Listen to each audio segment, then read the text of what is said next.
Ok, aujourd'hui, Altis FM, l'émission Panorama, Château Saint-Pierre, avec la famille Trio, qui nous fait l'honneur et le plaisir de nous accueillir. Donc, pour commencer, une petite présentation personnelle. Monsieur Jean Trio. Ravi, écoutez, ravi de vous recevoir et d'avoir cette opportunité de parler un peu de nos vignobles et de Château Saint-Pierre en particulier. Donc moi, j'ai la chance d'être un des co-gérants des domaines et je suis un des membres de la troisième génération impliquée dans ces domaines familiaux et notamment à Château Saint-Pierre. Voilà. Merci. Caroline Trio. Oui, enchantée. Donc épouse de Jean. Et donc au château, je m'occupe de toute la partie communication, marketing et packaging. Et ensuite, nous avons donc l'autre génération, nous sautons dans bon, monsieur Sacha Lebob Trio. C'est ça, donc du coup, moi j'ai la chance d'être l'aîné de la 4e génération. J'ai le titre de responsable commercial ici au château. Je suis arrivé en 2022 pour essayer d'aider la famille. Et c'est trop cool. Donc en fait, on va vite voir que c'est quand même une histoire familiale, l'histoire d'une terre, d'une famille et d'un vin exceptionnel. Donc, qui était Henri Martin? Donc, Henri Martin, c'était mon grand-père, donc le papa de ma maman, donc l'arrière-grand-père de Sacha. Henri Martin, c'était une figure assez exceptionnelle du Médoc, qui a eu beaucoup de vie. En tout cas, beaucoup d'implications dans le monde du vin dans le Médoc et à Bordeaux.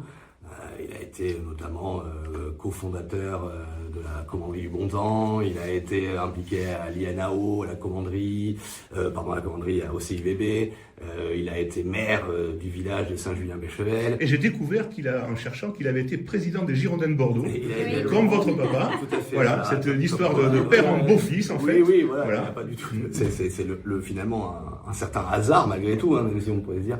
Mais oui, il a été dans les années 61, 71, je crois, à peu près. 10 ans, donc quelques années aussi. Puis il a eu ils ont été vice-champions de France. Enfin des succès même à ce niveau-là. Et le vin, lui au départ c'est Château Gloria, des années 30. Voilà, ça démarre là. Sa famille est déjà du monde du vin. Son père à lui était tonnelier entre autres. Son grand-père travaillait au château de Vaux-la-Rose. Donc c'était partie de ma famille. C'est pas un hasard en fait. Non, c'est pas un hasard. Le vin était déjà dans la famille. Oui, voilà, on n'avait pas le bonheur d'être propriétaire, producteur viticole, mais il y avait déjà quand même ce lien, comme vous disiez. Et voilà, et Henri Martin donc a créé son vignoble avec Château Gloria, de toutes pièces, et puis ensuite il a eu l'opportunité, entre les années 30 et 60, et puis après l'opportunité au début des années 80 d'acheter Château Saint-Pierre. D'accord. Qui est un des membres d'un club très fermé, qui est le club des 4e grand cru classé 1855. Exactement. Et donc le château Bel Air Gloria, il vient juste avant ou juste après? Oui, tout à fait. Pardon, c'est vrai que je ne peux pas parler parce que je m'étais concentré sur Saint-Julien, mais on a le bonheur aussi d'avoir en effet un vignoble en Haut-Médoc, juste à côté, dans le village de Cussac. Bel Air Gloria, Bel Air au départ, et puis. C'est un grand cru bourgeois. C'est un cru bourgeois, un cru bourgeois supérieur, parce que le cru bourgeois, il y a eu plusieurs vies aussi de ce classement avec des hiérarchies, puis à nouveau. Donc, nous, il y a des crus bourgeois exceptionnels. Bel Air Gloria est un supérieur, mais j'espère un bon rapport qualité-prix. Et ça, c'est dans les années 80 aussi que la famille s'est portée acquéreur de ce vignoble. Donc en fait, la famille Trio, depuis les années 80, donc ça fait 40 ans, plus de 40 ans maintenant, propriétaire, producteur, distributeur. La famille Trio, c'est ça, mais la famille Martin, finalement, ça a commencé même avec Gloria. C'est ça, tout à fait. Mais vous, voilà. Mais mon père s'est marié avec ma mère au début des années 70, a très vite venu travailler avec son beau-père, et finalement, la partie Trio, si je puis dire, ça fait 50 ans. Un peu plus de 50 ans, et avec qui sont venus enrichir finalement le portefeuille de propriété familiale, Saint-Pierre et Bel Air Gloria. D'accord. Voilà. Donc là, mais mon grand-père était toujours là, était toujours impliqué. Il est disparu, je crois, en 91. Exactement. Septembre 91, ou non, juin 91. C'est ça, exactement. Et le château qui était habité jusqu'en septembre 91, si j'ai bien compris aussi. Voilà, on est parti. C'est vrai qu'on habitait là. Moi, j'ai grandi ici, dans Saint-Pierre. Alors, Saint-Pierre, il faut savoir que quand la famille rachète la bâtisse, c'est en ruine. C'est une ruine. Le jardin, c'est une jungle. Donc, il y a eu pas mal de temps de travaux. En fait, à ce moment-là, on vivait dans Gloria. D'accord, ok. Et moi, j'ai dû vivre 2-3 ans dans Gloria, je m'en souviens évidemment pas. Par contre, je me souviens bien avoir grandi ici à Saint-Pierre. Et en effet, quand mon grand-père, on vivait, donc il y avait mon grand-père, Henri Martin, mes parents, ma sœur, frère. C'était assez sympa cette façon de vivre dans grande bâtisse, certes, mais il y avait plusieurs générations. Ouais, les générations se côtoyaient. Exactement. Et puis malheureusement, bon, mon grand-père nous a quittés et on est retourné vivre à Bordeaux en réalité. Donc on continue de profiter de cette belle bâtisse tous les midis déjà, mais aussi pendant des périodes clés, vendanges, primeurs, en vacances. Mais voilà, on est parti vivre à Bordeaux exactement en 91. Ouais.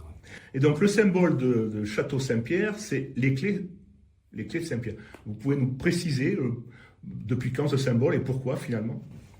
Tu veux? En fait, ça remonte, je sais, dans les années 1760, où on avait le baron Jean-Baptiste de Saint-Pierre, qui en fait a donné ce... C'est celui qui est arrivé d'Haïti, c'est ça, Exactement. marchand, et qui a racheté les terres, le château. Oui. Qui s'appelait Sorançon. Voilà, c'est ça. Et donc il a donné ce nom à ce vignoble de Saint-Pierre. Donc, et les clés, ça faisait référence évidemment aux clés de Saint-Pierre qui ouvraient et fermaient les portes du paradis. Les clés du Vatican, les clés papales. D'accord. Les Okay. papes dans la religion étant Saint-Pierre. Ouais, tout à fait. D'ailleurs, c'est assez utilisé sur beaucoup d'étiquettes Tout à fait. dans le Bordelais. Des grandes marques connues à Bordeaux utilisent ce symbole également, d'accord, et à okay. juste titre, et puis même des appellations, puisque en Côte-du-Roi, enfin Châteauneuf-du-Pape, c'est carrément l'appellation, mais tout ça, ce sont les mêmes clés finalement, d'accord, ok. Avec des réinterprétations, et nous, comme disait Caroline tout à l'heure... l'ombre et la lumière, le jour et la nuit. Tout à fait, ouais. Voilà. Et d'ailleurs, on peut retrouver ces clés aussi sur notre portail à l'entrée, donc en fer forgé. Voilà, nous, quand la famille, c'est ça, tu as raison, quand la famille a racheté ce château, il y avait déjà ces emblèmes. Les emblèmes étaient préexistants sur le portail. Et l'étiquette, alors quand on rachète, c'était devenu Château Saint-Pierre-Sevestre. L'histoire de la marque Château Saint-Pierre est un peu compliquée parce que il y a eu le fameux baron Jean-Baptiste de Saint-Pierre qui lui a donné donc le nom Saint-Pierre, Château Saint-Pierre. Ensuite, son héritage, il y a eu 2 filles, puis ça a été morcelé. Il y a eu plusieurs Châteaux Saint-Pierre. Notamment celui qui a eu la plus grosse pérennité au 19e, c'était Château Saint-Pierre Bontemps du Barry. Et puis finalement, il y a eu Saint-Pierre-Sevestre, et c'est quand la famille a réussi à réunifier vignoble, château, vignoble, marque et éché. Parce qu'en fait, l'histoire, si on regarde, c'est une histoire de morcellement, de reconstruction et oui. d'unification. Tout à fait. Où les terres étaient soit achetées, soit échangées, et j'ai ouï dire parfois jouer aux cartes ou gagner aux cartes. Ouais. Donc, c'est des modes d'attribution historiques. Voilà. Mais c'était quand même une vision d'un homme qui voulait réunir ses terres. Voilà. Tout à fait. Il avait fait avec Gloria finalement de créer, c'est encore une histoire différente, mais d'avoir créé son propre vignoble, constitué en majorité de vignes achetées à des crus classés, mais ici le classement est lié à une marque et pas nécessairement à la vigne en elle-même. En fait, il y a beaucoup de vignes de Gloria, de Château Gloria, qui ont été achetées par Henri Martin aux propriétaires de l'époque de Château Saint-Pierre et qui aujourd'hui sont devenus l'identité de Château Gloria. Mais Saint-Pierre, malgré tout, nous, on a réussi à... Ce qu'on a aujourd'hui de Saint-Pierre, c'est on pourrait dire le cœur de ce qui a été classé en 1855. 1855, 4e grand cru. Voilà. Si, c'est ça. C'est ça. Grand cru classé, 1855. Sous Napoléon III, je crois que c'est la première appellation. Tout à fait. C'était l'exposition universelle. Exactement. L'exposition universelle de Paris, où ils avaient demandé pour une certaine homogénéité, homogénéité, logique, commerciale de l'époque en tout cas, de faire un classement sur différents niveaux.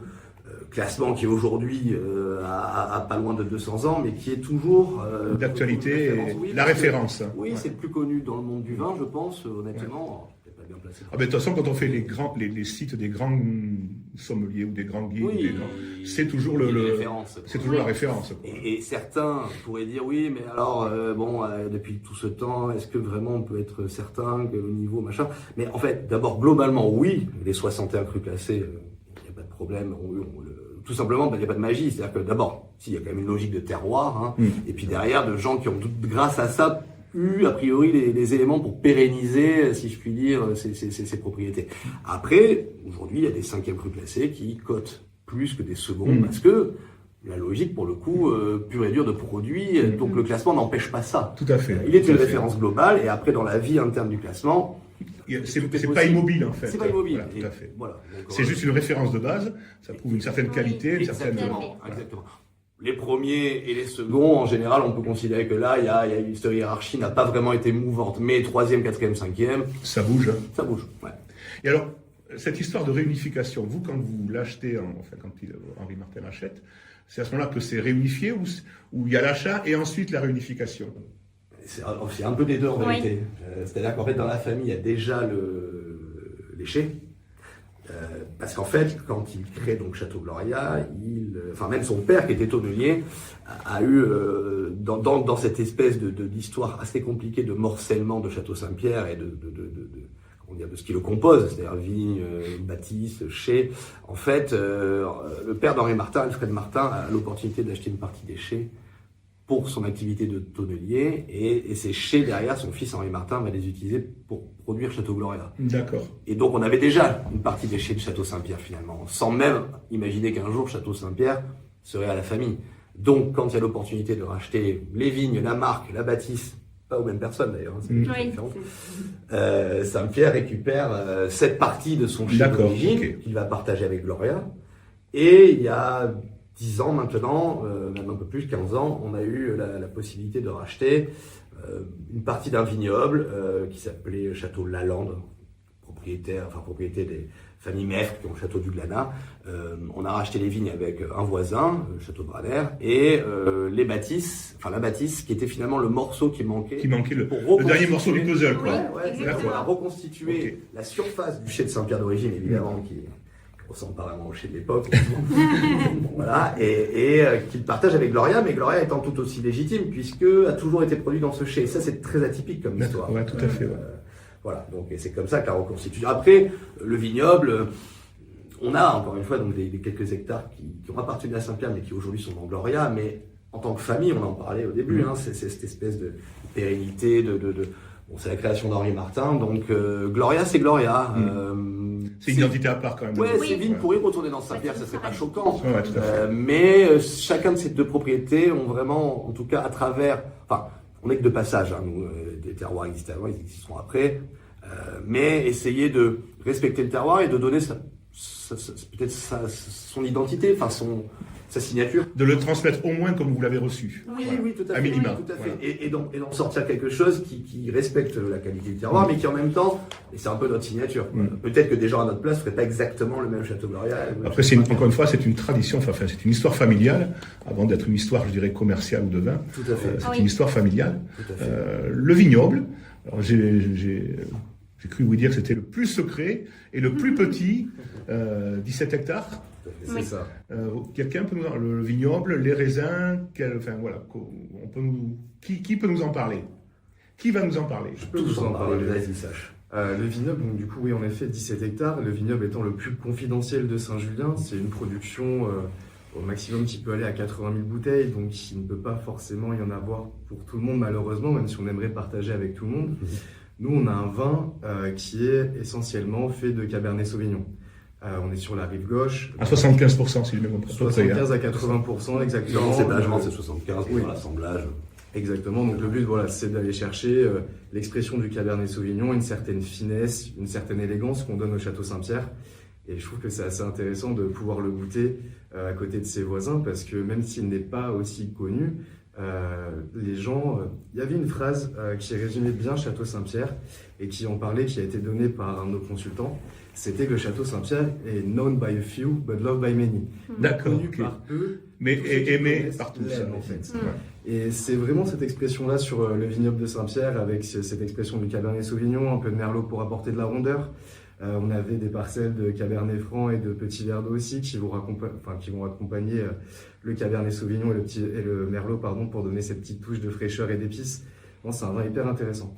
Et puis, il y a des terres particulières, hein, c'est de la grave, de l'argile sablonneuse, qui permet aussi de travailler. Exactement. Et donc Très homogène. très homogène, C'est- voilà. c'est- Sur la parcelle, enfin sur les 17 hectares, Oui, c'est oui, c'est deux gros groupes de parcelles qui sont situés sur notamment ce qui entoure le château, Oui. vraiment sol graveleux, parfait pour le cabernet, moins pour le reste, hein, finalement. C'est ce qu'on cherche. Nous. Mais c'est ce que vous cherchez en fait. Oui. Voilà. Et le climat, pareil, finalement, chaque année. Proche de la rivière. Ouais. Bon, on parle de terroir, finalement, c'est vrai que terroir, souvent dans l'esprit des gens, c'est la composition du sol, c'est Ouais. le sol. Les terroirs, c'est ça, bien sûr, mais c'est également le climat, ça va être la topographie, ça va être un peu tout ça.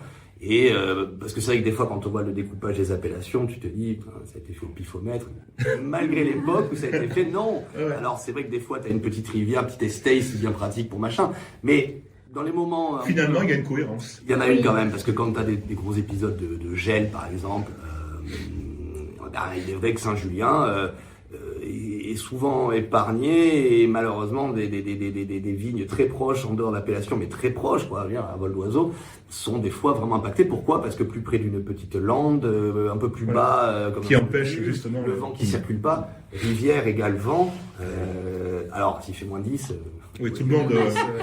Voilà. Mais s'il fait moins 1, moins 2, ce qu'essaient de reproduire certains, et je peux comprendre, avec des hélicoptères ou des choses comme ça, qu'on ne fera jamais, hein, d'abord parce qu'on est bio et notre... C'est-à-dire la certification bio, on va en parler. Et surtout parce que, non, en disant ça pourrait, je ne jette la pierre à personne. Surtout, nous, la vérité, c'est qu'en plus, on a nos vignes. Alors Saint-Pierre, c'est plutôt dans deux tenants, on va dire, mais Gloria, c'est partout dans l'appellation. D'accord, c'est okay. en général à ce niveau-là. Mais en plus de ça, on a le bonheur, Saint-Julien, le bonheur d'être très proche de la rivière globalement. C'est une appellation qui est quand même relativement petite par rapport à d'autres appellations communales du Médoc. Et en fait, donc, ce vent-là nous protège. Gel, mais aussi de la grêle, par exemple. Enfin bon, il y a plein de petits trucs comme ça qui expliquent... Voilà. D'accord. Et donc, il y a une histoire aussi sur le mode de travail de la vigne, en fait, certifié bio en 2024. Donc, finalement, avant 2024, après 2024, mais si je peux résumer, enfin, c'est quand même une espèce de continuation ou de confirmation d'un mode de travail. Exactement. Souvent, on va dire que la plante va avoir besoin de quelques années pour s'adapter au bio, en changement de pratique. À vrai dire, nous, on a eu la chance, et des personnes responsables qui se sont succédées, d'avoir un vignoble qui a toujours été conduit de façon très, très respectueuse d'un cahier des charges bio, sans forcément vouloir l'être. Et c'est vrai qu'en 2021, on a eu cette décision collégiale qu'on a pris tous ensemble, et de franchir cette dernière étape. Donc, il n'y a pas eu vraiment de choc pour la vigne, elle était déjà habituée à ces pratiques-là. Donc, c'est ce qui rend... En fait, c'était une confirmation d'un mode de travail avec une validation qui apportait un plus au niveau, je dirais, image, sûrement. Une espèce de... En tout cas, dans le cadre de la transition environnementale. Ça gâche rien. Tout à fait, tout à fait. Mais il n'y a pas d'évolution, il n'y a pas de coupure majeure de... Non. La biodynamie, vous pouvez nous en parler La biodynamie. Bien sûr. What is it? Allez, la biodynamie, en fait, ça a été créé par un Allemand, je crois, qui s'appelait Steiner. Ça a été beaucoup de choses qu'il a mis en place, mais en soi, ce sont des choses qui sont logiques. C'est des choses qui ont toujours été appliquées. On a toujours l'exemple, on donne toujours l'exemple pour les gens qui comprennent. L'exemple des grands-mères qui faisaient leur potager, qui plantaient en fonction des lunes, qui... Oui, c'est le respect des cycles, finalement, et de la nature. Ouais. Il y a plusieurs volets. Non, mais c'est exactement ça. Et ça, après, lui était cette personne, c'est quand même quelqu'un qui était jusqu'au boutiste un peu de cette culture-là, de cet univers. Bon, il y a plein d'applications en réalité, mais nous, c'est vrai que on a pris, c'est pour ça qu'on n'est pas certifié Déméter ou autre en biodynamie, parce que c'est vrai que nous, on trouvait qu'il y avait vraiment des aspects de la biodynamie ultra intéressants, de ce que toi tu disais exactement, c'est-à-dire le côté logique, du bon sens, de l'influence, du respect de la nature. Bien sûr. Après, l'utilisation de produits, on a monté, enfin on a créé, on avait des locaux, mais on a créé une tisanerie par exemple pour pouvoir créer nous-mêmes nos propres décoctions tisanes. Parce que en fait, c'était du bon sens par rapport au fait que la plupart des matières premières dont on avait besoin pour ça sont trouvables autour de nos parcelles. Ouais, vous l'aviez déjà en fait. Il n'y a pas de prêle, enfin je veux dire, tout ça. Donc, et puis après évidemment il y a des préparations un petit peu plus pointues, de silice ça c'est des choses qui finalement sont plus en fait, la vigne, c'est une plante ultra résiliente qui a la capacité à pousser dans des endroits où d'autres choses ne poussent pas nécessairement. Les produits finalement phytosanitaires, principal atout qu'on pourrait donner à ces produits-là, historiquement, c'était le côté systémique, c'est-à-dire que vous traitiez la plante, ça rentre dans la plante, et puis après, pendant X jours, vous êtes tranquille. Quand vous faites de la bio, avec ou sans biodynamie d'ailleurs, vous utilisez des produits de contact, ce qui veut dire que... Il faut renouveler. Oui, il faut renouveler, mais le but, c'est pas non plus d'en balancer Ouais, des tout à fait, tonnes. ouais. Donc, il faut être très, très, très pointu et précis dans l'organisation. La biodynamie apporte une espèce de renfort naturel à la plante, finalement. Donc, c'est la biodynamie toute seule, peut-être dans ce que nous, on recherche à faire, bon. Mais la biodynamie appliquée à la bioculture nous a paru être le parfait complément parce que, comme disait Sacha, avant, on avait une manière de conduire notre vignoble qui était quand même relativement proche de ce qu'exige le cahier des charges de la bioculture. Mais on utilisait par exemple des produits qu'on appelle biocontrôle, qui sont des produits respectueux de la faune, de la flore, du travailleur, du consommateur, mais qui n'ont pas été trouvés tels quels dans la nature. Donc ça, dans le cahier des charges bio, ça passe pas encore. C'est quelque chose, il faut que ça soit quelque chose qu'on a trouvé Vraiment issu. tel quel. Voilà. Oui. Voilà, c'est ça. Donc, c'est pour ça que la transition, en effet, n'était pas si violente. Mais la biodynamie, justement, compense la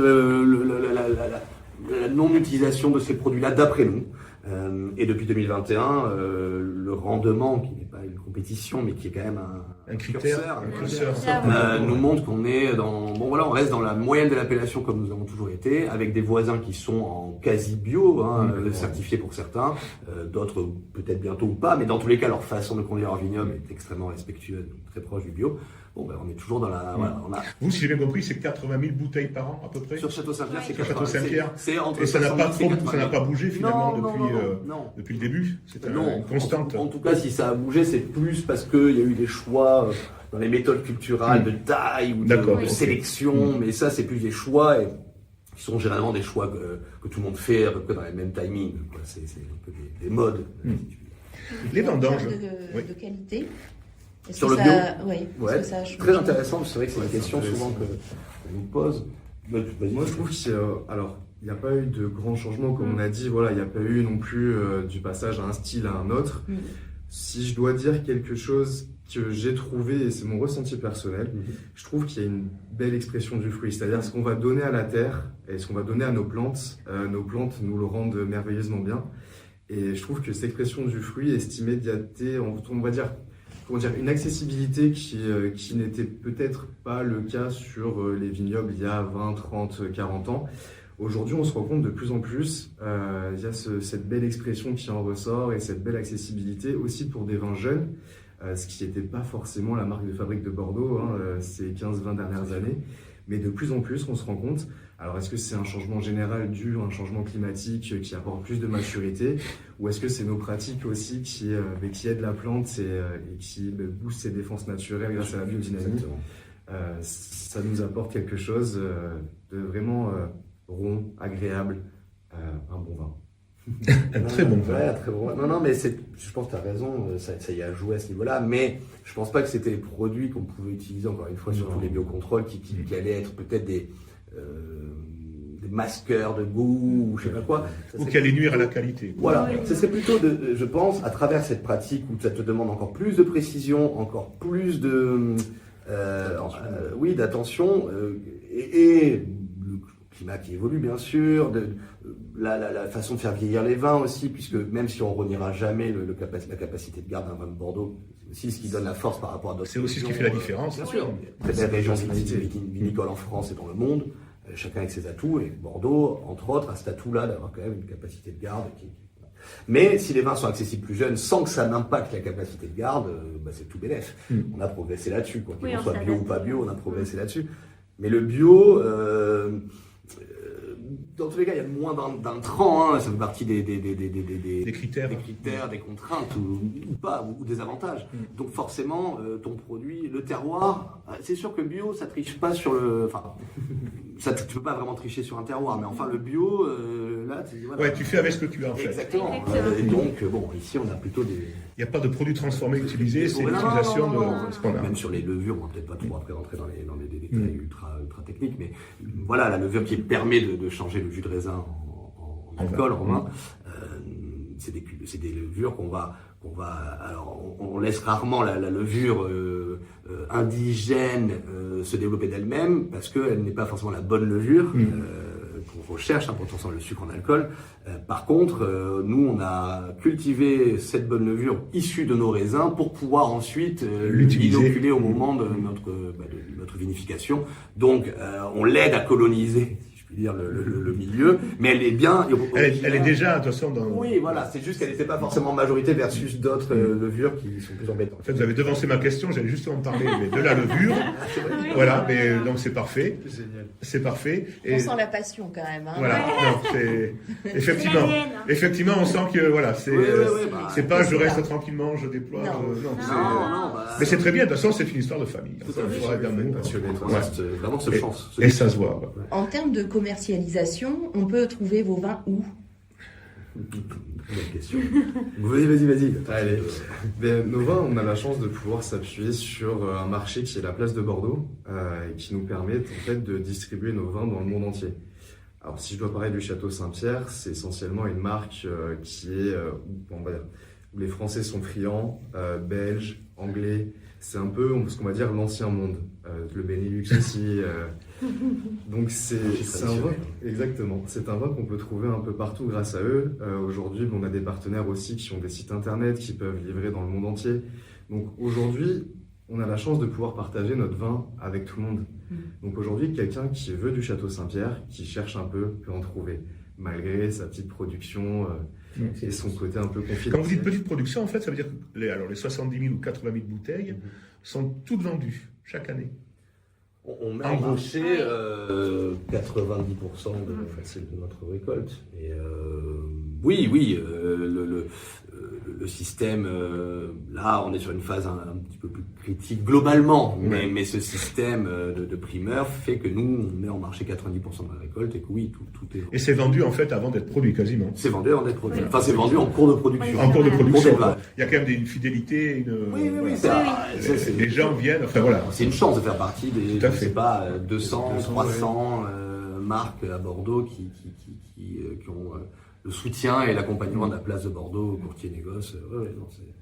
Et donc là, vous avez parlé de levure et je voulais aussi les fûts. Est-ce que les fûts sont faits ici? Enfin, quand je dis fût, alors on dit fût ou tonneau parce que je suis pas un spécialiste. On dit les deux. Hein, on dit barrique. On dit barrique. Mais voilà. Merci Caroline. C'est fait ici ou c'est comment? Tonneau, c'est plus les 900 litres ici, donc c'est plus gros. Est-ce que vous choisissez le bois alors, je pense qu'il y a une sélection peut-être aussi au niveau des barriques. Bien donc. sûr, hyper important. Évidemment. Parce que le vin va rester combien de temps en barrique avant d'être... Ça dépend mais alors, parlons de Saint-Pierre, on est sur Saint-Pierre. Saint-Pierre, ça reste entre 16 et 18 mois. D'accord, ok. Barrique d'élevage, enfin de temps d'élevage, avec à peu près 50% de barriques neuves. Et le reste, ce sont ce qu'on appelle des barriques de 1,20, c'est-à-dire on dit un an, on peut dire un an, mais en fait, c'est pas vraiment un an, c'est un peu plus. Mais un vin, il y a un vin qui a vieilli, il y a un millésime qui a vieilli. D'accord, ok. Donc il y a 50% de barriques qui ont déjà vu le passage d'un millésime, et les 50% qui sont neuves. Alors, elles sont bougées, alors j'y connais, mais oui, elles sont bougées, elles sont... il y a des barriques comme ça, ce qu'on appelle sur des lignes comme ça. Où Voilà, c'est en fait on change. C'est pas ce qu'on fait. Non, Non. d'accord. Par contre, ce qu'on fait, c'est ce qu'on appelle l'ouillage, parce que pendant ce temps d'élevage en barrique, il y a du vin qui va s'évaporer, être un peu absorbé. Donc, il faut toujours que la barrique soit remplie à bord. Donc, il y a toute cette opération durant l'élevage qu'on appelle l'ouillage, de re-remplir, utilisant une barrique finalement pour refaire le niveau de toutes les autres. C'est une obligation? Chimique, oui, quelque chimique, part. Enfin, c'est-à-dire que si on d'ailleurs, s'il reste de l'air, ça nuit à la qualité. Oui, ça peut même une oxydation. Oxydation, d'accord, ok. Mais trop rapide. Et donc après, sur les barriques, nous on a perdu. Donc son arrière-grand-père était donc tonnelier, le père d'Henri. C'est pour ça que je vous pose la question. Ah en fait. oui. Mais non, le savoir-faire, c'est malheureusement comme ça. Et c'est perdu. Donc on n'a personne dans le château, la famille n'a gardé cette activité de tonnellerie. Mais on travaille avec. Alors c'est pas vraiment nous, on participe à ça, c'est familial, mais on a un directeur technique, qui s'occupe de cette spécificité.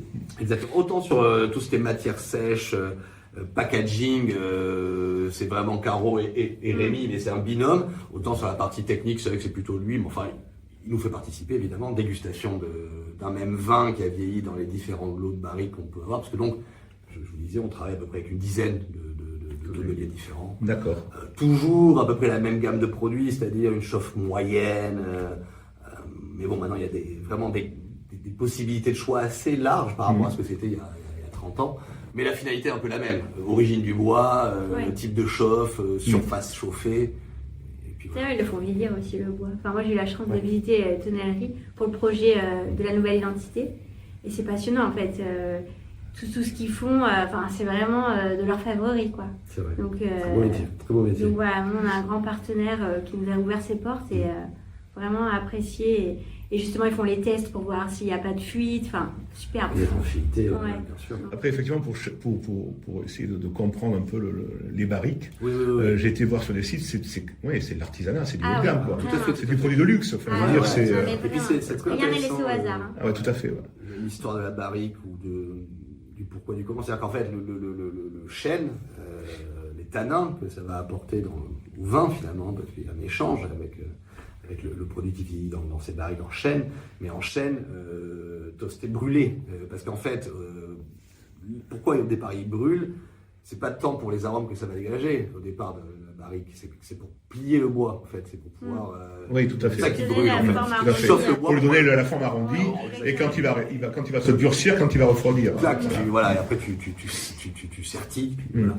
Mais à un moment donné, il s'était rendu compte peut-être que ça serait moins dangereux d'utiliser de la vapeur d'eau chaude pour plier le bois plutôt que de faire brûler, moins dangereux, puis peut-être plus pratique, plus bon. Donc ils ont fait ça, mais là ils se sont rendus compte par contre qu'il y avait un souci, c'est que les tanins du chêne. Il y avait des résidus. Non, mais surtout le fait qu'il ne soit pas brûlé. Ah oui, d'accord, Ça amenait ok. des vers un peu végétaux dans le vin. Donc c'est pour ça que finalement ça reste ultra traditionnel. Moi ils font brûler un feu au milieu pour pouvoir plier. Enfin, Ouais. ça pourra jamais être industriel. Quoi. Ouais. Enfin, c'est un. Il y a un savoir-faire qui aurait du mal à Des être grosses transmis avec boîtes. des machines, quoi. Tout à fait. Les grosses boîtes, elles aussi. Enfin, c'est juste qu'elles ont plus d'artisans. en fait. D'artisans, Hein, voilà, tout à fait. Mais elles font, voilà, donc c'est magnifique. Et ça a un véritable impact. Mais ce qui est super aussi, c'est que tu peux faire plus ou. Enfin, il n'y a pas de règle de la part de barrique neuve, du temps d'élevage. On peut faire pourquoi pas même sans barrique, pourquoi pas. Tout à fait. Bois, enfin, je veux dire, le vin, il y a empiriquement le transformation du jus de raisin en alcool. Après le feeling. Est-ce que la capsule, alors je sais pas, on dit capsule, bouchon, on dit quoi? Capsule. Il y a les deux. Les Et deux. à l'intérieur, il y a le bouchon. Le bouchon, voilà. Est-ce que le bouchon, est-ce que la matière a son importance? Est-ce que alors en fait, traditionnellement, je crois que c'est en liège, Oui. mais il y a maintenant des bouchons, alors peut-être je dis plastique, mais enfin en matière composite. Si, oui. Vous avez fait un choix d'eux, enfin c'est Il y a comment du on se liège situe? entier, on va dire. Ouais. Ça, c'est le. Et puis, enfin, toi, vas-y, tu connais quand même mieux que moi. Oui, le bouchon. Non, mais moi, je pense qu'il y a vraiment un choix assez décisif et important sur le bouchon en liège. Déjà parce que vous conservez vos bouteilles couchées, donc Oui. forcément, il y a aussi En le termes bouchon de contact.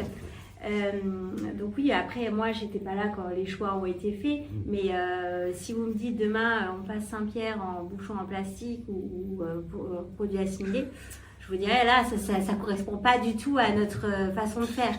Donc non, pour moi, le bouchon a son importance. Après, voilà, il faut voir les différents bouchonniers, comment ils travaillent. Je sais que Rémi travaille avec des gens, Oui, il a oui. essayé plusieurs personnes. Là aussi, vous avez des fidèles fournisseurs, je dirais, des gens Oui, qui oui, ont il y travaillé aura des régulièrement. partenaires, ouais. Base solide de fidèles. Qui deviennent Toujours des porte partenaires ouverte de- un peu, Oui. éventuellement. Alors, peut-être moins pour les bouchons, mais pour les barriques, par exemple, toujours un peu de porte ouverte pour éventuellement essayer des nouveaux produits, puisqu'il y a pas mal de recherche et de développement dans tous ces univers.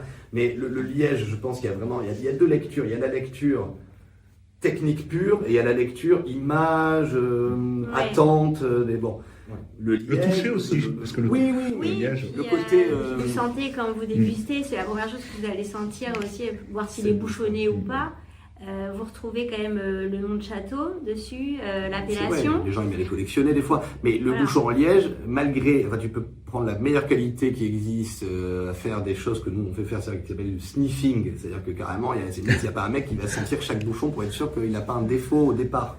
Malgré tout ça, Super on important. peut pas être sûr à 2000% que le vin. Il y a des gens sera qui sentent le bouchonné. bouchon pour voir. Ah ouais, d'accord. Avant, ok. quand Avant. et après. Non, mais avant, quand ils te vendent le sniffing, c'est un truc que tu payes en plus, bien sûr, il y aura 10 € par bouchon en plus. Ah oui, d'accord, ok. Ouais, Et à l'odeur, il arrive à déceler. ouais, si, oui. Mais parce que, mais C'est malgré du travail ça, pointu en fait, c'est comme la barrique. parce que l'impact, alors ça dépend, sur n'importe quel vin, ça c'est toujours désagréable d'avoir le vin bouchonné. Nous, déjà, on est sur un. Vous encore plus. Enfin, ça serait, Oui, non, mais nous, en tant que producteurs, c'est toujours. Bon, si ça arrive, d'ailleurs, généralement, les gens, ils le sont. pas sous tous les toits, mais enfin, on peut nous écrire et on est bienveillant par rapport à ça. On sait la déception qui a pu être rencontrée face à un bouchon impacté par un goût, une odeur. Mais quand c'est une bouteille, parce que nous déjà, on est sur des positionnements prix qui sont pas le vin de tous les jours. Oui, exactement. Enfin, on n'est pas non plus dans les... quand t'as mis, je sais pas moi, 500 € dans une bouteille qui a des bouchonnets, c'est vrai que... Oui. Donc, tu te dis, si on invente un matériau qui permet la même étanchéité, le même échange gazeux, parce qu'il faut quand même qu'il y ait un petit échange gazeux, il ne faut pas que ce soit totalement inerte. D'accord, ok. Oui, il y a une partie chimique qui est... Sans goût de bouchon assuré, est-ce que les On gens achète. sont pas d'accord? Ah bon. Mais par contre, ça a l'air un peu plastique. Ouais, tout à fait. Mais pour l'instant, c'est pas. Ah ouais, C'est niveau comme les d'image, vendanges. ouais. Vendanges à la main, c'est traditionnel, c'est magnifique et c'est vrai que c'est sympa. Mais aujourd'hui, tu as des machines à vendanger qui ont vachement progressé en termes, je veux dire, de précision, de détail, de respect, de respect de la vigne. Voilà. Est-ce qu'un grand cru classé, on n'attend pas de lui qui ait des vendanges à la main, qu'on respecte cette espèce de tradition de côté ancestral? Les bouchons, c'est un peu pareil, parce que tu as les bouchons technologiques en matière plastique, on va dire, sur des vins qui vont être bu rapidement, les rosés, franchement, c'est intelligent d'après moi. Hein. Bon. Après, il y a un niveau un peu au-dessus dans cet univers-là, c'est du liège, mais aggloméré. D'accord. C'est des morceaux de liège un peu moins nobles et ils vont reconstituer. Bon. Et puis après, mais on n'a même pas parlé d'un autre truc, c'est la capsule à vis. Capsule à vis. Oui, ça existe, tout à fait. Ouais. Il y a des recherches qui te disent, ils n'ont pas un recul énorme, mais presque que finalement, il y a un vieillissement possible avec une capsule à vis. Parfait. Alors là, il n'y a plus d'histoire de goût de bouchon, machin.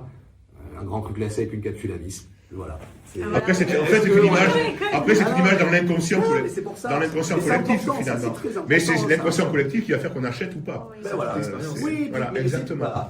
C'est une expérience. Et donc, les gens, ils méritent d'avoir l'expérience comme ils ont. J'imagine, ouais. Mais par contre, dans ce cas, il faut accepter les quelques potentiels pertes, défauts, voilà. Machin, sachant qu'on est bienveillant par rapport à ça. Oui, là-dessus, on est. Voilà, on comprend et donc si on peut changer, si on peut envoyer une bouteille, on demande à nous envoyer quand même au moins le bouchon, nous expliquer un peu ce qui s'est passé, mais Pour comprendre, oui. pour que l'expérience, la personne ne reste pas sur cette mauvaise expérience et qu'on sait que ça peut arriver, hein, malgré la qualité et tout ce qu'on... Ok, donc les bouchons vont nous permettre de basculer sur les bouteilles. Donc nous allons voir les bouteilles. Deux bouteilles Château Saint-Pierre. 2 bouteilles. La première, 1982, avec le bouchon ou la capsule. Voilà. Et la deuxième, première certification biologique, changement de capsule et d'étiquette. Et pour nous expliquer cette évolution, Madame Caroline Trio, qui va nous montrer, nous parler de cette bouteille. Madame Caroline Trio, je vous écoute. Que pouvez-vous nous dire sur cette belle bouteille? Donc, ce que je peux vous dire en premier, c'est que donc Henri Martin a acheté Saint-Pierre en 1981. Et donc, en fait, c'est notre premier millésime qui était appartenu à la famille. Et en fait, cette étiquette, comme on peut le voir, a une illustration de la bâtisse qui date du XVIIe siècle. En fait, à l'époque, c'était surtout les éditions Ferré avec Eugène Vergès qui était l'illustrateur. Et on utilisait comme méthode la taille douce, qui est en fait une méthode qui était utilisée surtout pour les timbres postaux et les billets de banque. Voilà. Et donc, c'était utilisé en fait pour éviter de falsifier ces étiquettes, pour éviter de les reproduire. Et donc voilà, donc c'est une étiquette qui est un petit peu qui était très connue à l'époque et qui mettait en avant le nom de château, l'appellation et le domaine par lequel il est appartenu, c'est-à-dire le domaine Henri Martin. D'accord, donc je vais montrer à tous nos auditeurs et spectateurs. Voilà, Château Saint-Pierre, 1982, Saint-Julien, étiquette. Donc la première étiquette. Oui. Ok. Et la deuxième bouteille alors? Alors la deuxième bouteille, on va dire un virage à 180. Ça a été un projet qui a été initié l'année dernière. On a travaillé 1 an et demi sur ce nouveau projet. Alors c'est pas que le packaging, c'est une nouvelle identité. On a travaillé aussi sur le storytelling, l'histoire, parce qu'en fait c'est vrai que Saint-Pierre était un peu le vignoble le plus méconnu de Saint-Julien. C'est vrai que c'est un vignoble qui fait que 17 hectares et on voulait un petit peu lui redonner vie dans le sens où un peu de lumière. Donc on a joué en fait, donc c'est vrai qu'on a complètement enlevé la bâtisse. On a pris les clés de Saint-Pierre, bon, déjà parce que c'est Saint-Pierre, qui ouvrait et fermait les portes du paradis. Il contrôlait le jour et la nuit et donc les changements de saison. Donc les codes couleurs ont été utilisés comme le orange et le bleu nuit, qui représentent en fait un lever de soleil. Parce qu'en fait, Saint-Pierre, pour nous, c'est aussi une histoire d'ascension. Donc c'est comme si on remontait en fait vers les cieux. Pourquoi les clés? Parce qu'en fait, le vignoble de Saint-Pierre, enfin, son histoire a été vraiment divisée et réunifiée. Donc en fait, on a une clé qui représente la vigne, donc le vignoble, une clé pour le chai et une tête de clé pour le château. Et en fait, tout ça représente une trinité qui a été réunie en fait par la famille Trio. On a joué aussi sur les ornements, en fait, qui est représenté sur notre portail et qui apporte quelque chose d'élégant et de distinctif. Donc en fait, c'est une nouvelle identité qui incarne à la fois le mystère, l'élégance, l'intemporalité. On s'appuie aussi sur des codes classiques modernes et on joue sur une dualité entre ombre-lumière, nuit, matin et chaleur-fraîcheur. Il faut savoir aussi que cette étiquette a été inspirée grandement d'une étiquette qu'on possède qui date de 1917, donc où il y avait aussi les deux clés, qui ont été aussi réinterprétées par rapport à notre histoire familiale. Et par exemple ici, le Saint-Julien a été redessiné à la main, donc on peut le retrouver sur l'étiquette de 1917. Ok. Et donc, comme nous en avons parlé avant, c'est la bouteille de la première certification bio du Château Saint-Pierre. Tout à fait. Et pour ça, on a vraiment travaillé sur des systèmes d'impression sans dorure. C'est-à-dire qu'on a vraiment été respectueux de l'environnement. On a minimisé, à tous les niveaux, en fait. Oui, l'impact carbone. Notre capsule, elle est en étain recyclé. Et on a travaillé sur une bouteille conique plus légère. D'accord. Voilà. Écoutez, merci beaucoup pour tous ces renseignements. Allez, on continue. Merci beaucoup. Circuit de distribution partenaire, dont vous nous avez expliqué que voilà, on pouvait trouver. Je me pose une question. Est-ce qu'il existe alors je dirais pas de la contrefaçon, mais est-ce qu'il y a des gens, malgré tout, qui essayent d'imiter une étiquette est-ce que ça existe ça existe dans le vin, dans le monde du vin? Ouais. Ça existe. Ça existe. Après, est-ce que nous, on y a été confrontés? Je pense. Malgré tout, on a sur cette nouvelle étiquette de Château Saint-Pierre. Oui, on a fait un truc qui est. C'est parce qu'il y a des gens qui offrent des solutions de traçabilité à travers une puce. D'accord. Nous, on a fait un truc pas plus subtil, mais. Si, en fait, c'est l'idée de Sacha. Non, mais c'est vrai. En fait, non, pour expliquer, c'est parce qu'avant, la méthode de la taille douce permettait qu'on puisse avoir une étiquette qui nous était propre. Et ça évitait en fait. Quasi un reproductible. D'accord, voilà. D'accord. Et donc nous, on s'est dit, bon, on change tout. Alors moi, je travaille avec une illustratrice qui s'appelle Annelise Yendel aussi. Je tiens à souligner son travail parce que j'aime bien aussi mettre en avant les gens avec qui je travaille et qu'elle a fait un superbe travail. Et tout à la main, les trois clés. Enfin, tout est artisanal, quoi. Enfin, c'est de l'artisanal de luxe, de haut niveau. Tout à fait. On voulait aussi, nous, avoir un positionnement premium. Donc, on a été vraiment à la recherche. Enfin, tout a été pensé, le moindre détail. Et donc, dans les clés, on peut apercevoir le S et le P pour Saint-Pierre. Dans le corps de la clé, en fait. Voilà. D'accord, ok.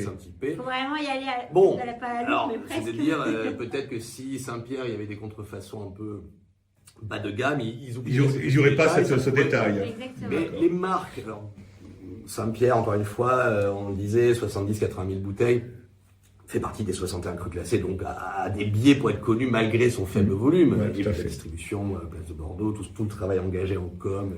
Mais je ne crois pas que ça soit la cible principale des faussaires. Parce que pas assez grand public, pas assez grand.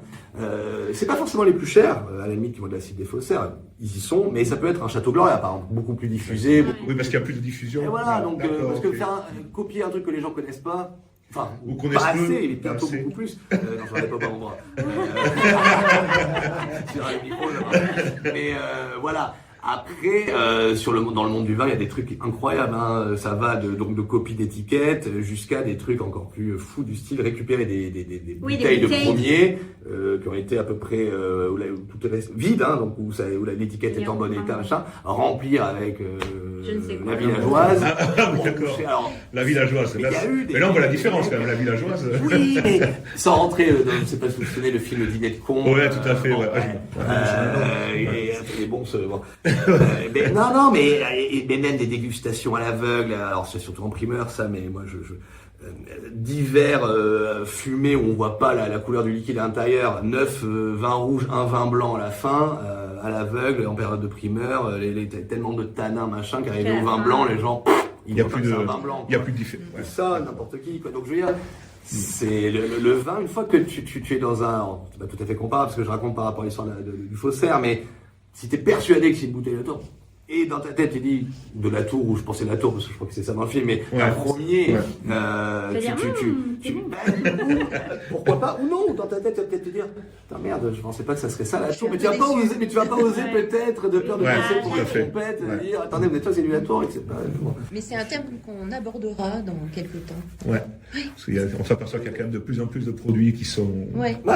imités, Oui, contrefaits, oui, ou, oui. voilà, ou transformés en gardant l'appellation En tout cas, initiale. s'inspirer d'un truc sans même forcément que ce soit illégal d'ailleurs, hein, parce que là on parle de trucs une chose absolument illégale bien Ouais. sûr, mais on voit quand il y a un produit qui fonctionne et qui est inspirant, en effet, il y a la contrefaçon ou en tout cas des trucs inspirés Des variations. à la limite Ouais. du légal, mais où le consommateur lui peut se faire berner. Tout à fait. Non, c'est vrai. Il y a aussi quelque chose où on se protège, je sais que Caro t'es beaucoup dessus, c'est le nom de marque pour pas que ça soit imité Oui. et des catégories, C'est en ça. fonction des catégories. Moi je suis pas trop renseigné là-dessus, Caro l'est beaucoup plus que Mm. moi.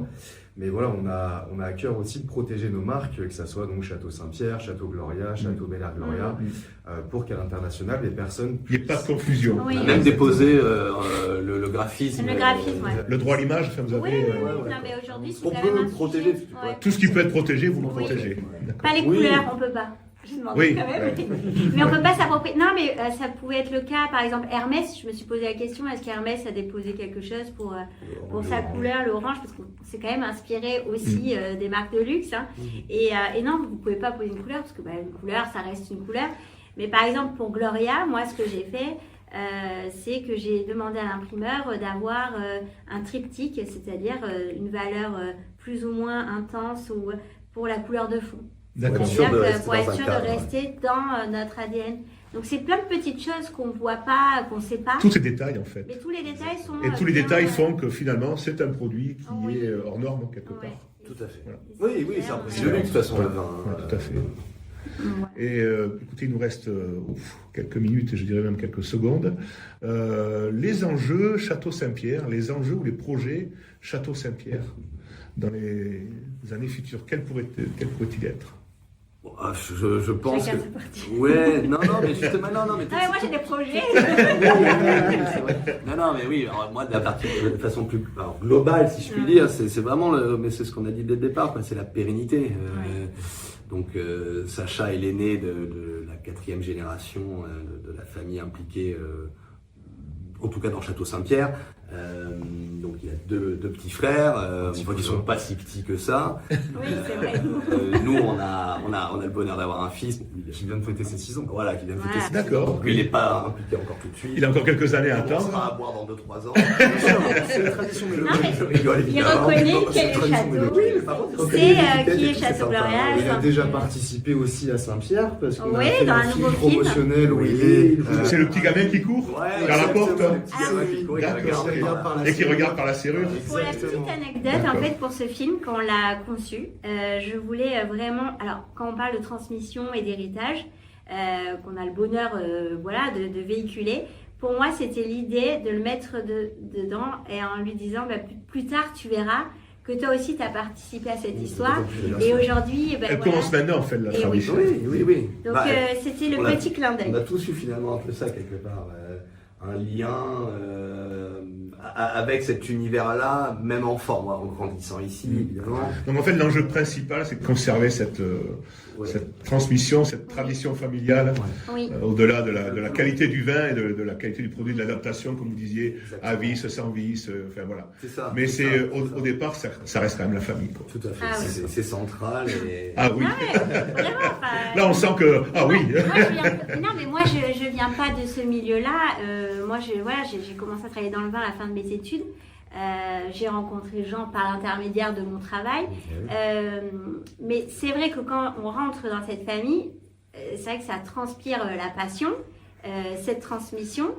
Mais vous pouvez qu'adhérer, en fait. Vous êtes là-dedans. C'est emporté par le... Ouais, mais c'est hyper beau. Enfin, moi, Attention, honnêtement, je pense qu'effectivement, en termes de racines, d'histoire et de transmission, qu'est-ce qu'il peut y avoir de plus beau et de plus chouette au-delà de la qualité de tout ce qu'on a parlé, du détail de la capsule du bouchon, la barrique. Enfin, quand c'est dans une famille avec voilà, la transmission, le petit gamin, enfin... Ça, c'est, je pense, un vrai truc en plus. Après, voilà, il y a des propriétés qui n'ont pas ce bonheur d'être dans un giron familial ou qui ne le sont plus et qui produisent des vins fabuleux avec des gens tout à fait. passionnés. Ah, mais la qualité après les vins... évidemment...